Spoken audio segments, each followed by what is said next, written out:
আজকে আমি পুলি পিঠা বানালাম, আর সেটা আমি তিনটা পদ্ধতিতে বানিয়েছি। একটা হলো গিয়ে আটা দিয়ে ভাপ দিয়ে, আটা দিয়ে বানিয়ে তেলে ভেজেছি। আর একটা হলো গিয়ে চালের গুঁড়া আটা দিয়ে আমি বানিয়েছি ভাপ দিয়ে।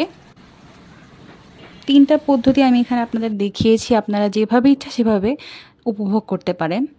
তো তার জন্য ফার্স্টে আমরা এখানে একটু ক্যারামেল বানিয়ে নিচ্ছি।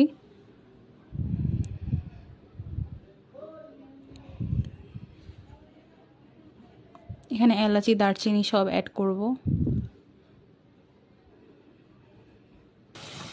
ক্যারামেলটা হয়ে গেলে এখানে আমরা নারকেলটা অ্যাড করে দেব।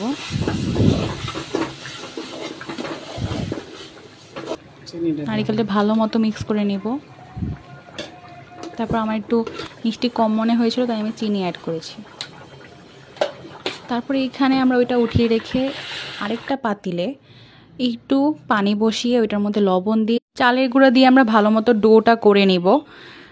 আর চালের গুঁড়াটা দিয়ে করার পর আমরা আটা দিয়েও সেমভাবে করে নিব। আটা দিয়েও আমরা সেমভাবে করে নিব।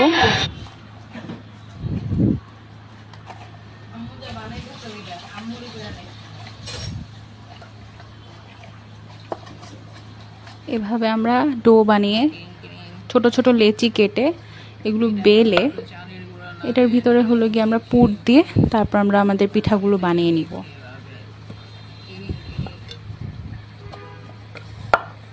এটা চালের গুঁড়ার আটা।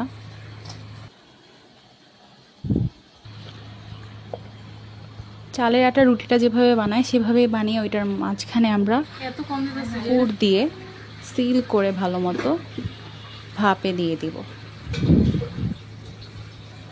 চালের গুঁড়াটা দিয়ে আমরা যেটা বানাবো সেটা ভাপে দিলে বেশি মজা হয়, আর আটা দিয়ে যেটা বানাবো সেটা তেলে ভেজে খেলে আমার কাছে সেটা বেশি মজা হয়।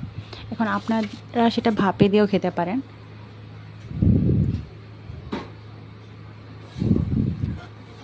আটা দিয়ে বানিয়ে সেটা ভাপে দিয়েও ভালোই লাগে, কিন্তু আমার কাছে তেলে ভেজে বেশি ভালো লেগেছে। আপনাদের কোনটা ভালো লেগেছে আপনারা অবশ্যই কমেন্ট করে জানাবেন।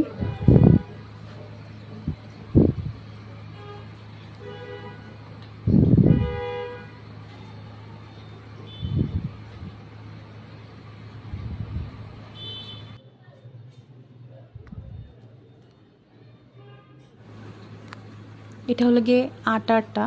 ভিডিওটি ভালো লাগলে লাইক, কমেন্ট ও শেয়ার করবেন, আর পেজে নতুন হলে ফলো করে সাপোর্ট করবেন। আসসালামু আলাইকুম।